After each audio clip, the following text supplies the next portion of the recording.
Hey, what's up, y'all? Welcome to episode 6 of the Bad Eye Podcast. I'm your host, Andrew, coming at you aerially and even more pre-recorded than usual this week because when this drops, I will be in the sky above Asia finding out what really is the deal with airplane food because I am on vacation right now.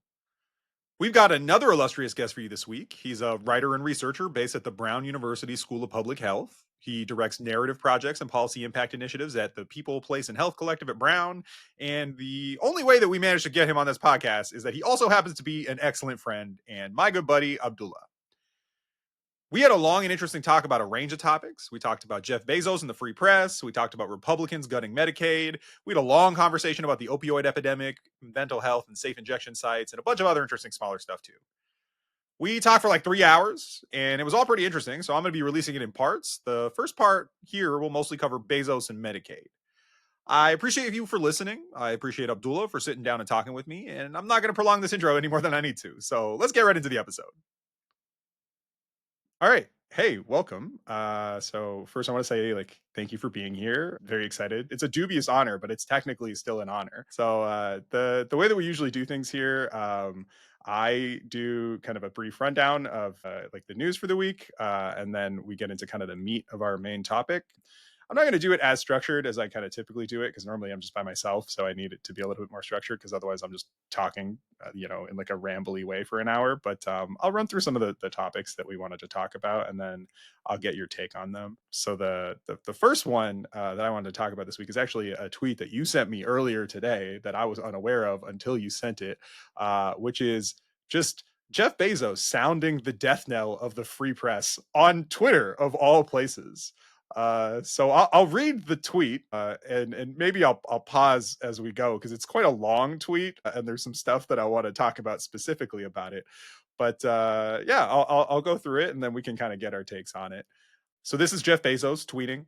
I shared this note with the Washington Post team this morning. I'm writing to let you know about a change coming to our opinion pages. We are going to be writing every day in support and defense of two pillars: personal liberties and free markets. We'll cover other topics too, of course, but viewpoints opposing those pillars will be left to be published by others. I want to briefly interject and just say, first of all, that's insane. Well, that exists. It's called the Wall Street Journal. Yeah, that's also who are these others? Are there other non-billionaire owned newspapers that I don't know about? Because I feel like they're kind of all on the same page about this. Like they're all pretty definitely pro free markets. There is one newspaper not owned by a billion. So that essentially there are four. I think the top 5 newspapers in the country are the New York Times, the Washington Post, the Chicago Tribune, the Los Angeles Times, and the Boston Globe. Of those, I think only I think I have to actually check this because I know the Washington Post obviously is owned by Jeff Bezos. The Los Angeles Times is owned by a Singaporean conglomerate, a Singaporean actually the biotech guy. Yeah, the guy he's donated money to St. Michael's Hospital, I think. I remember seeing his name there. I think Patrick Shushong. I might be mispronouncing that. The guy who's been tweeting aggressively about how many pull-ups RFK Jr. can do. Yeah, Patrick Shushong. And so the Boston Globe is also owned by a billionaire, although hasn't necessarily behaved in the same way of Jeff Bezos and Patrick Shushong, who have actually asserted, editorial interference. And then the only 2 other publications that are owned by companies, not billionaires, are the Chicago Tribune and the New York Times. And one of the reasons why, the New York Times, despite my reservations for some of its editorial, its news coverage, particularly in the Middle East, the reason why it is able to cover some of Donald Trump a little more, say with more of an investigative framework or more of a, adversarial, maybe not adversarial, but, less of a, more of a journalistic standpoint. I would go as far as credible. Credible. Yeah. is because they are like a profitable newspaper and they are fairly self-sufficient. Right. They don't Um, need the money. yeah, exactly. Wall Street Journal is owned by well, I don't know what even it's called now, but basically Fox. Yeah. Or like the Murdoch family, because I don't actually think their print and TV things are one business. So like that's like what, 3 out of 5 newspapers that are owned by billionaires in the United States. And again, Boston Globe Media is actually pretty solid. So that is so. I mean, it's a good billionaire, and then like 2 bad billionaires.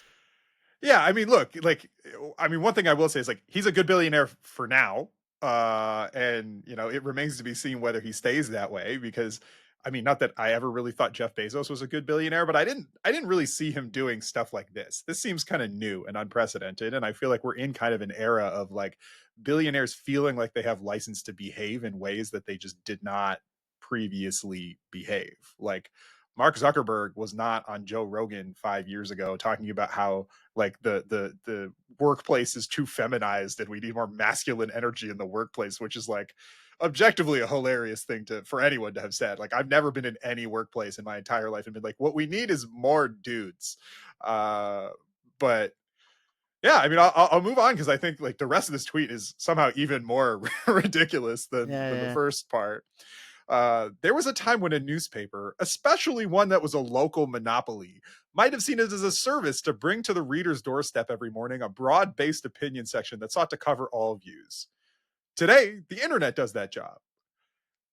I don't know where he thinks people are reading the Washington Post. First of all, like they're reading it on the internet. That is the like you are the internet. I don't understand why he thinks that he's not somehow also a part of the internet. But the like, Washington Post is also not a local paper. Like it is, they've gutted their DC Metro section, and they are essentially a national newspaper. They are not. It's called yeah, Washington Post, a local. He makes it sound like it's a local daily or something. yeah.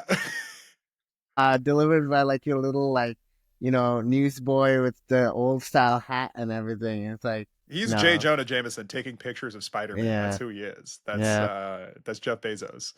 Uh I love the idea that like unironically because I feel like he thought that if he could word this well enough, we wouldn't realize that what he's saying is like, yeah, I actually don't want opinions I don't agree with. Like I want just you know, flattering coverage about capitalism and billionaires and me in particular. Uh I But am I, of America and for America and proud to be so. Hilarious. Our country did not get here by being typical. And a big part of America's success has been freedom in the economic realm and everywhere else. Freedom is ethical, it minimizes coercion, and practical. It drives creativity, invention, and prosperity. I I think, would like to. no, Sorry, go that, ahead. no, you go ahead. I would just like to briefly point out that the freedom that America had, particularly at its founding, like they were free to own people. Like there's freedom is not inherently an ethical thing, and I think it's kind of silly to suggest that like yeah, no, totally economic freedom removes coercion. Uh, No, yeah, that's simply not true. I mean, basically, like what we're returning to is essentially the days of the like oil barons and stuff. That's how these billionaires are behaving. Like they're behaving that like how Rockefeller and I forget and Mellon and all sorts of Yep. guys behaved. Although at least some of them helped create the first like libraries in the United States. So some of them have like a um were actually more pro spreading knowledge than some of these guys. But with I feel like what's happening, it's really fascinating because Jeff Bezos is like what, the one of the most richest men on earth, if not like the, maybe he's like one or two. I forget who is actually one. I think he's But been dethroned by Musk, but Musk, I okay. believe he is number two. Um, it's actually really hard to believe Musk is the richest guy, but It's um, so upsetting, tremendously re- upsetting. regardless, I think something that's happening is that these billionaires are kind of losing the plot. And I think part of it is just that when you have this sort of amount of money, it kind of just changes your brain chemistry. And I think makes you like perceive everything as a threat and be dumber because like if you really wanted to influence U.S. society, which is already very pro free market, this is a free market economy. If you wanted to somehow influence it in a more conservative direction, the dumbass move is to tell your newspaper, "Hey, I'm explicitly directing you to only publish these two things." Like, you own Amazon, Yeah. you could just like commission more, like have some secret memo that's like, oh, I want more documentaries on Prime that like actually cover this, or like I want to, have these themes be more prominent in thing. And to a degree, like, I mean, everyone knows about the bias the Murdochs have in terms of the Fox and all the other stuff. But Rupert Murdoch is never like, "Hey, Fox, I want you to like only publish this stuff." Like, Fox has a token liberal. Fox like does have, like, they have a clear editorial bias, but Rupert Murdoch never is like, "Oh, I tell Fox to only publish conservatively." Like that. That's just like it shocked me, not only because of like how, of course, um, the implication it has for like editorial freedom, but it's also just like dumb. Like, why we they It's incredibly dumb. there's so many more effective ways to do this on the sly, and it feels like more and more of these billionaires just short-sightedly, or how whatever is going on, just have forgotten how this sort of soft power influence works. Yeah, um like I feel like people forget that like the Fox News slogan was fair and balanced. And like you don't yes. even really need to actually be fair and balanced. Like everyone knew that was a lie, but you need to at least put the veneer on there so that people who are, you know, I don't want to say dumb. I do mean dumb, but what I think, like, what I like, not paying attention. We'll say charitably, people who are not paying attention and they're not really, thinking that critically about it, they'll consume that media and they'll adopt those viewpoints because it confirms what they already believed about the world anyway. But you have to put the veneer on there, because if you just go out there and say, "No, I'm a billionaire and I want to do pro billionaire propaganda," like I have not seen one single take of anyone, even on the right, because I was looking, like, who saw this and was like, "Yeah, no, totally, we want this. This is a good idea." Every single person I saw, every single take on this, except for like the most brain dead, like actual Fox News anchors, basically, who are paid to do propaganda for this. Like, I saw not one actual person who was like, "Yes, what I want is for Jeff Bezos to exercise the editorial control he's not supposed to have over the newspaper he owns to force them to do propaganda for him." What Uh, has happened, I think, actually, is that Lena Khan broke these people's brains. Like, I do think that there's, because again, Zuckerberg, Bezos, were, I don't know, they were slash, the sort of benevolent billionaire Democrat. yeah, um they weren't, like hardcore Republicans, even because, like, Bezos, for instance, owns Whole Foods, which you don't typically associate, and even just like Amazon's products in general, as its ethos as a company, has never been. I mean, it has a terrible labor rights record, but it's never been like the sort of brand you would associate with like conservatism. But yeah, they're not the Bass Pro Biden, Shops, like. yeah, exactly. Um, but the thing is, like, um, with the Biden administration, in particular, one non-bad thing that Joe Biden did was appoint Lena Khan to be chair of the Federal Trade Commission. And as part of her Anti-Monopoly Act, which, she gave an interview this week, and she's given interviews like for the past couple of years, but and I think in her interview with MSNBC recently, she pointed out that like much of the things she was doing was just enforcing existing law that, starting with the Reagan administration, the U.S. government just decided not to enforce anymore. And of course, big tech is one of the biggest violators of monopoly law, and Yeah, antitrust law to begin with. And so I think some of it was like, well, how dare you sort of come for us? And it's really interesting with Lena Khan in particular, because she was passed in the Senate. She was confirmed in the Senate with 70 votes. She got a significant amount of Republicans. And it's interesting to watch now how some of those Republicans who were supposedly, anti-big tech, this is when, they were mad at big tech for like censoring Trump yeah, voices and all that other stuff. Like, then they yeah, kicked Donald Trump off Twitter and whatnot. It's interesting to watch that some of those Republicans who voted for Lena Khan because of her anti-big tech stance at the time now, are have all of a sudden like kind of dropped their criticisms of these sort of these tech monopolies and these tech companies. Well, it turned out that the only thing that big tech needed to do to get Republicans on their side was become actual Nazis. Like that was it. Yeah. Like all they had to do was like immediately turn to fascism, and the Republican Party was like, "Yeah, no, that's what we were looking for the entire time." Um, no, which actually is a nice segue into the next part of this tweet. I offered David Shipley, whom I greatly admire. That's my favorite part, is that he compliments him in the sentence where he's like, I fired him. Whom I greatly admire, the opportunity to lead this new chapter. I suggested to him that if the answer wasn't hell yes, then it had to be no. After careful consideration, David decided to step away. This is a significant shift. It won't be easy, and it will require 100% commitment. I respect his decision. We'll be searching for a new opinion editor to own this new direction. So basically, I told David Shipley, get in line or fuck off. Like, I will fire you. And David Shipley, it turns out, has a modicum of integrity. And he was like, yeah, I'm not going to just do propaganda for you. That's ridiculous. And so what we need is someone who is 100% committed to doing whatever Jeff Bezos tells him to do. Like, I was going to say subtext, but that's text. Like, that's not even, you're right. He's not hiding it. Like, this is not subtle. And then, just to close it off, I'm confident that free markets and personal liberties are right for America. That's great. I love that that's your opinion, man. Like it's crazy to me that like you get to have an opinion and then everyone else has to also have that opinion or they're not allowed to work for you.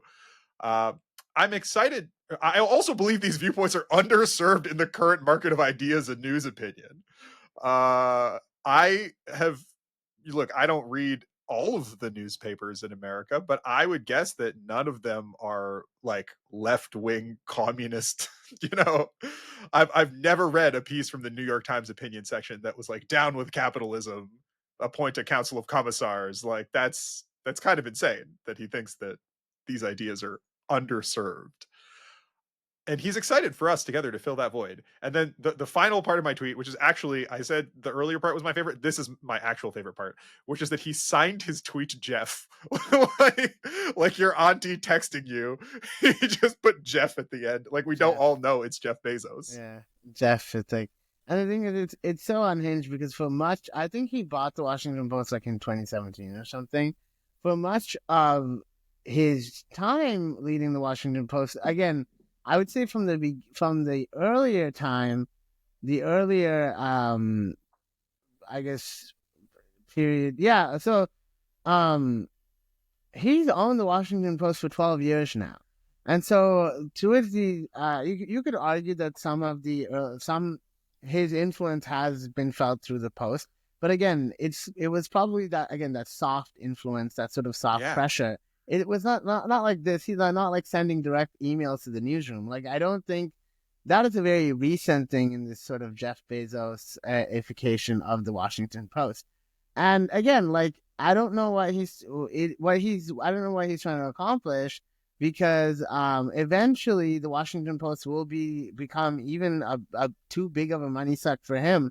It's never like turned a profit under Jeff Bezos' ownership. Even when it was just doing like regular work, regular news coverage, which is like fine, okay, you're a billionaire, whatever. Maybe you just want to like own a newspaper out of your benevolence to contribute to society. But now, like since after they, for instance, refused to issue a presidential endorsement, after they refused to issue a presidential endorsement, the Washington Post, I think, lost like 250,000 subscribers, and the subscribers that it did have, it will only lose more and more and more. Like generally, the people who subscribe to large newspapers in America are liberal leaning, and generally the editorial stance is like, I wouldn't say center left, but like the standard liberalism. Standard liberalism. For instance, like it's wild, but the New York Times has never endorsed a Republican since Dwight Eisenhower. Even even during Reagan's presidency, the New York Times endorsed Carter, Mondale and Carter and Mondale, and then was it? Yeah, Mondale was against Reagan. And then Dukakis against H.W. Bush. And Dukakis and Mondale and Carter all lost very Yeah. badly to Ronald Reagan and H.W. Bush. But I was like, that kind of speaks to the like the Times editorial slant, which is, I think, hard for people to believe because they also are just like, very can be conservative in other regards. But it's Well, just and not also to their bad credit, and business. I can't Yeah. believe I'm about to say this, but like to their credit, it also speaks a little bit to their journalistic integrity because Reagan was incredibly popular, right? Like they Yes. could have just, if they wanted people to just read the paper, they could have, particularly the second time, like they knew he was popular. They could have endorsed him again and they would have gotten, it would have been telling people what they want to hear, but they didn't do that, Yeah. which I mean, I don't normally have a lot of nice things to say about the New York Times, but like that's very markedly different from what this is. Well, and I think also like it's just going to lead to like bad, from a speaking from a pure, news as entertainment standpoint, or like, just trying to get readers and clicks. Just speaking, this is like the opposite of speaking truth to power. It's speaking it's Speaking power to bootlicking. truth. Yeah, exactly. It's bootlicking, and that is not necessarily, that doesn't make for good print journalism. Really, right? So No. like people watch Newsmax and people watch Fox News because it's like it's kind of like that type of like rah only really translates well to a broadcast medium. It's why like Indian television is so insane with like all the like 6, 7, 8 Yeah. chyrons and like people just like, yeah, I think that sort of like enthusiasm works really well for television. It doesn't work well for like newspapers because it's just like particularly the subjects he chose, like it's just like free markets and like free Yeah. speech. Okay, like what are you gonna like, or not free speech? Personal liberties. But Personal liberties. like what does that mean, right? Like in particular, like it doesn't mean like, oh, we're going to support the Trump administration when it comes to like, I actually don't know what an opinion section that is just focused narrowly on two topics would look like. Also, like what personal liberties are we restricting? Like what like what editorial content is advocating directly against people's personal liberties? That's not a thing. I think your point about Lena Khan is really well taken. I think that's very likely where this comes from. I also think that another thing that must be on their minds, like because there's no way, like he's on Twitter, he must know that people hate him, like and I think this is true. I mean, it's not just the figure that I'm about to mention, which is Luigi. That like there's an element of this that must be that like these men are aware that there is a huge public antipathy against them, and Mm. they're aware that like their personal safety is at risk, which is why they're all like they all got jacked and they're all doing MMA now. Like I that must be it. Like there's no other reason that Mark Zuckerberg would want to start doing jujitsu than that he's afraid that someone is going to try and jujitsu him.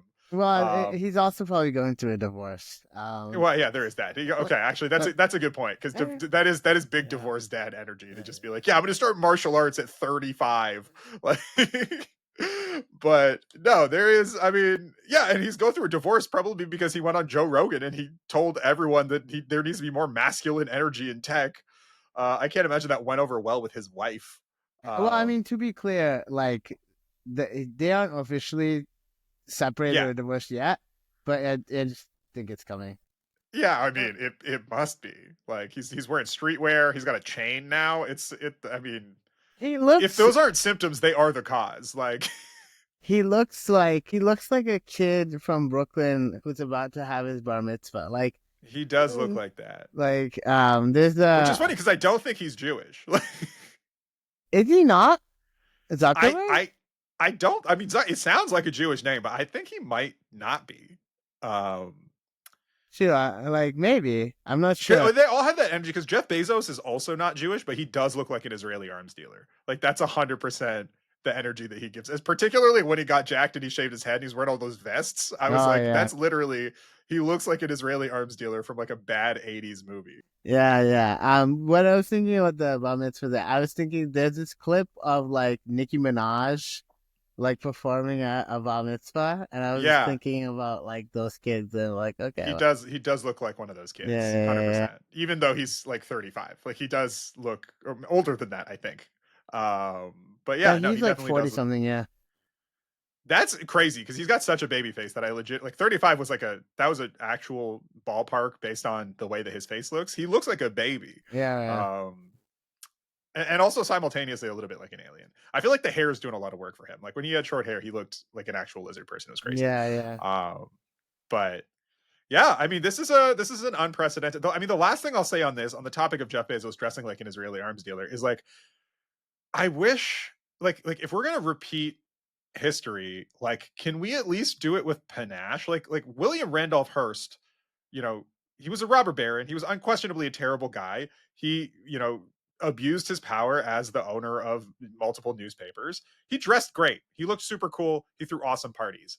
I don't want to go to the Jeff Bezos party. Like I don't want to I don't want to like attend the Mark Zuckerberg like robber baron fiesta or whatever. Like none of these guys look like they're cool or want to have fun. At least in the 20s the robber barons like had panache and they had some style and they had like some like we're being slow walked into fascism by these like the dweebiest possible edition of this, and I'm like, I genuinely would have rather the original robber barons. yeah.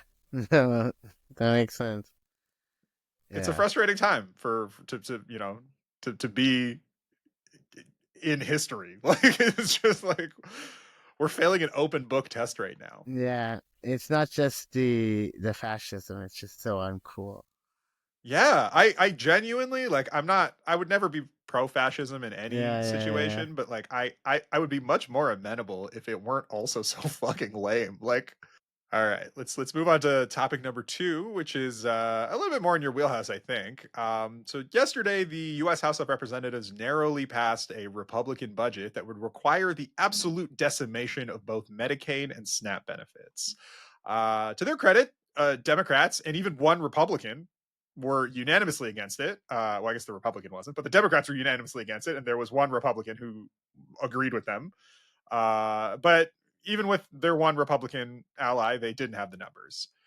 From your perspective, as someone who's in public health, like how do you deal with an administration that is just transparently doing things that are not in the public interest and in the interest of public health? Like how is that something that like you are dealing with personally, and how is that something that like you think that like people more broadly should be responding to? Yeah, well, I don't think I really have the answer to that question because if I did, it wouldn't be happening. Um, That's very fair. I think I think one of the things that how insurance is Medicaid in the United States covers 1 in 5 people, and how insurance essentially is divided in the United States is about 53% of um the U.S. is covered by employment-based insurance. That includes myself. I am covered by my employer insurance, which when an employer hires you in the United States, they have to like the amount that you don't see in your salary is the amount they not only that they pay in taxes that you don't see, but the amount that they pay in insurance costs.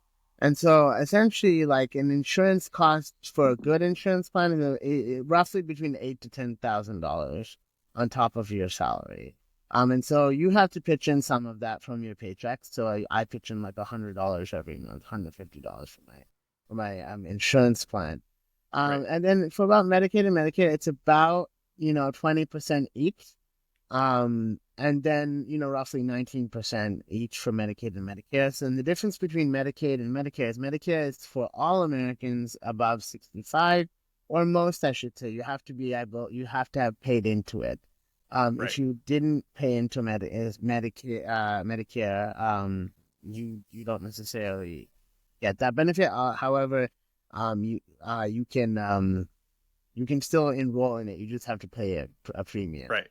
So with Medicaid and with Medicare, it's for everyone who's above 65. Again, people who have contributed in their sort of paycheck. So it's like you pay for health insurance and your taxes. I think in Canada it's a similar thing. Yep. And then Medicaid is specifically for people who live under a certain amount under the poverty line. Medicaid is also matched by the states, which is why it's easier to get Medicaid in some states like Massachusetts something than it is in other states like Texas. Even the federal government in the last couple of years has provided money to make it even easier for states to expand Medicaid, but of course, Republican states more or less most states have, but the few holdouts are Republican states like Texas. Um, and these states often also have work requirements, like you have to Yeah. be searching for work or something like that to qualify for Medicaid. But Medicaid nonetheless insures about 20% of the United States. Um, of those people who have insurance, I believe 40% of the people who have insurance are provided by public insurance.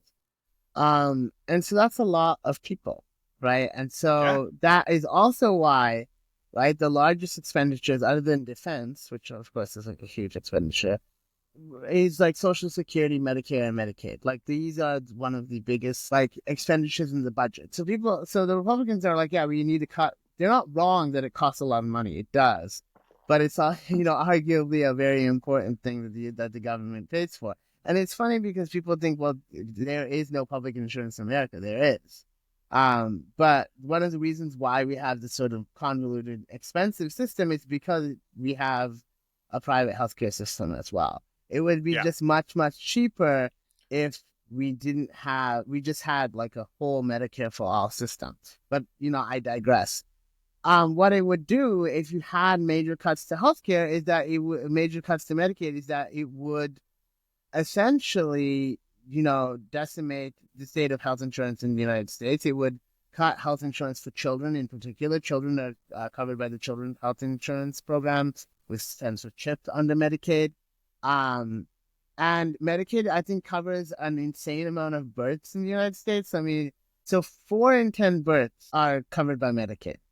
So Yeah. that's like That's 40% of babies are born under the Medicaid program. So that's a huge, just amount in terms of like um pregnancies, right? That is a yeah. huge amount of people who get care who would otherwise not get care. And the United States, as we know, compared to its industrial counterparts, has one of the worst like maternal mortality rates, like Yes. compared to Europe and Canada and whatnot. So all of this stuff will only get like worse. We in the United States we have a problem with people avoiding and delaying care because they don't have health insurance. We have people who primarily use the emergency room to get care because they are uninsured and stuff. And so we're just going to add to our uninsurance problem if we cut Medicaid. And that will Yeah. just even lead, that will have more costs on society than I think, people appreciate when these things happen. For instance, sorry, I can go on and on about this, but like when you expand Medicaid, it's associated with a decrease in overdoses. There's been a study that shows this. Right. Um, because of course, like, you can have access to treatment and care and stuff when you have, when you're in a health insurance program that, gives you access to healthcare and it makes you more likely to encounter those services. Right. When you don't have health insurance, you're not more likely to encounter those services and you're more likely to die and you're more likely to get sick and you're more likely to die of a preventable cause. And that has costs on society, whether people, even for people who think it doesn't necessarily affect them. Yeah. I mean, to bring it back just to your original point about like 20% of people, 1 in 5 people who are now uninsured, whether or not you think that they deserve health insurance or whatever, like whatever your personal moral opinion is about public health insurance generally, 1 in 5 people who currently have health insurance no longer having access to that care is going to have significant effects on society in terms of like I mean, even if you only care about the economy, which like there are many reasons why you should want people to have health insurance beyond like economic reasons, but even if you only care about the economy, 1 in 5 people getting sick of preventable diseases at a significantly higher rate than they would otherwise, and is going to have impacts on like their ability to work. It's going to have impacts on their ability to continue to find employment. It's going to have impacts on their ability to have children, which is going to have impacts on the birth rate. There are a whole bunch of untold effects of this. And one of the things that I have found the most particularly upsetting about this is it's very clear that what is happening here is like the number that they're giving is something like $3.5 trillion in cuts that they need to find money for. And the reason that they want to find this money is because they want to give a $3.5 trillion tax cut to people who make over $300,000 a year, which to be clear is the 1%. I mean, like $300,000 a year in the grand scheme of things is nothing compared to, somebody who makes $1 billion a year. But even if you make $300,000 a year, like even if you only make $300,000 a year, rather, which like even saying only make that much money seems kind of ridiculous to me. But like even if that's all you make, that still puts you in the top 1% of people in the United States, and therefore globally, because the United States is one of the richest countries in the world. The idea that we are cutting, or well, the idea that America is considering cutting, insurance for 1 in 5 people to pay for a tax cut for 1% of people, like there's no way to spin this besides that it is a wealth transfer from the bottom to the top. Oh, absolutely. And the thing is, like, that with those tax cuts, what happens, and this happened with the Trump tax cut too, is that the tax cuts for most people, the taxes for most people will actually go up.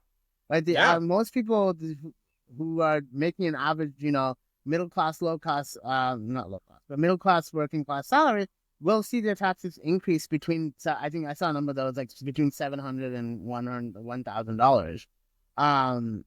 Whereas, people with, that's to pay for, these massive tax cuts that the rich are, that the rich have. Yeah, And it's unconscionable, and it's also like kind of a perplexing policy because I mean we were just talking about like in the last segment the massive antipathy that exists towards the ultra wealthy in particular, and like d- do they not see that this exact stuff is what contributes directly to that and is stoking that in more significant ways that like i- do they think that people, I mean, I was going to say, do they think people are unaware? Medicaid is one of the most popular government programs in the United States. Like people are aware, and they're already protesting. They're already mad about it. I have to wonder, like, what is the long term goal here? What's the plan here? You know? well, I mean, I don't think they have a long term plan, right? I really don't. In terms of like because the thing is, like, the United States government, you know, for all of the talk about big government, small government, much of the U.S. economy is powered by the U.S. government's invisible, up the invisible hand of the market. Really, the U.S. government pumps so much money into the economy, either through direct employment of people. The U.S. government employs about 2.2 million, so it's around more than 2 million people. With that's not including the military. If you include the military, that number balloons to about 4 million. The U.S. government, many of those federal workers work outside of Washington D.C. About 80% of them. And they are, how the country provides services to people, as imperfect as it may be, because people forget after China and India, the United States is the third largest country on earth. Like it has 300 million people. Those people need services. They need, Yeah, things. They need someone has to run the society. Even if that society like doesn't have a perfect social net or whatever, a lot of the government services are just, there to ensure that, the economy runs. So everything from like U.S. Subsidies for farmers and, what have you. And so just taking a hatchet to the government, as we've seen Doge do, is incredibly risky for just the U.S.'s not only like economic power, but it's, like its status as a global power. But, these, billionaires and stuff, they have such a myopic focus, they're not necessarily concerned with the status of the country. They're just more concerned with their own profits. yeah. And I think in a very myopic way, because I think they're quite naive to think that this won't impact them eventually. Yeah, Yeah. like what, whether it's in a direct way or an indirect way, right? Like either the United States, they'll just run it to the ground, it'll collapse, and then okay, maybe they flee to China, maybe they flee to some other country where they can have some sort of assured. I mean, they're rich enough that they can have some sort of assured quality of life somewhere, right? But if enough people on the planet hate you, like your safety is at risk everywhere, right? And they're pissing people off not just in the US, they're pissing people off everywhere, like it's not, this is a global phenomenon of, like real, I mean, I don't want to keep using the word antipathy, although I do like that word, but like genuine hatred for the ultra wealthy that I think they are dramatically underestimating the degree to which this will eventually, and I want to be clear both for the listeners and the NSA who will eventually listen to this, that I am not directly advocating for violence against these people, but I am saying that it is an inevitability because there's no universe in which they can continue to collapse governments and the people en masse continue to allow that. Like there there's an extent to which money is power, but that extent eventually ends, like it runs out. You can only buy yourself out of a bad situation for so long before there's just nowhere else to go. And I think it's tremendously, you're right, it's tremendously short-sighted of them to behave as if this is a thing that they can continue to do in perpetuity. And maybe that's not the plan. Maybe that, maybe eventually their plan is like, okay, we've collapsed the government and now we are going to provide these services, and we are going to provide, like alternative privatized government services that are, I don't know, better or more efficient or whatever they think, like maybe there's a real ideological, idea that they have here that private enterprise can legitimately provide the services government can provide, and in a better, more efficient way. I don't know that that's really likely to be the case, but maybe that is, where they're coming from ideologically, and in which case I think it's dumb and it's like factually just not true. But I, otherwise, like I really don't see what they're hoping to gain here, because eventually, these guys aren't that old. If they were like 80, I could see maybe they're just like, yeah, I'll just wait it out for the next 20 years. But Zuckerberg is in his 40s. Like he's got another 40 years minimum of living on this planet. And if he continues to behave in the way that he has been behaving, like I don't see 40 years from now, people are still like, oh yeah, Mark Zuckerberg, the benign billionaire that everyone, doesn't think about. Like it's hard to see that going in any direction except like direct violence against them in a way that, again, I'm not advocating for. I genuinely don't want people to attack billionaires, uh because then I'll get in prison for saying that. But like I do think that, like, I don't know, it's just hard to see any other outcome besides that. Yeah, I mean, I think it just reflects. So like, I think the thing is, like, I don't think our billionaires necessarily are, because I think we live in an enlightened time, right? We sort of project a sort of logic onto the rich and the powerful of our time compared to like historically. And I think it's just, this sort of, power and wealth corrupt, and not, they don't just corrupt. I genuinely think that they make they make people have this sort of myopic focus to the Right. fact that it ends up being, a detriment to them, right? I think, this is why empires, eventually they get too big and then they collapse. That's, I yeah, think that's a good point. it's just part of being, and this is not to excuse, right? But I think it's just Yeah. it follows. Humans are are, despite what we like to think, we are quite predictable, and we are Yeah. also quite fallible. And I think it's just following that sort of trend of, like, these people who are very rich and very powerful, getting into sort of a scarcity mindset. And I think that's what it is. I think it's that they Yeah. genuine. I think the more money you make, the more, it's sort of like an inverse graph. The more money you make, I think the less money you think you have. Yeah. And that sort of mindset, I think, then leads to these sort of, these sort of actions that seem illogical to the rest of Yeah. us. Right? I mean, they are illogical. But like I think in some sort of convoluted way, they've convinced themselves that this stuff like this is how they protect their ever shrinking Right. pot of wealth. And to your point, like you're right. Like we're also, I think, maybe giving them a little bit too much credit in terms of like how much thought they're putting into this at all. Because like the historical figures that we're talking about, like the princes of old, were raised from childhood to with at least the idea that they would eventually govern. But these guys like got money, doing tech stuff, and there's no like they don't know anything about politics. There's no reason to think that they would. It's not like they have any political education or training.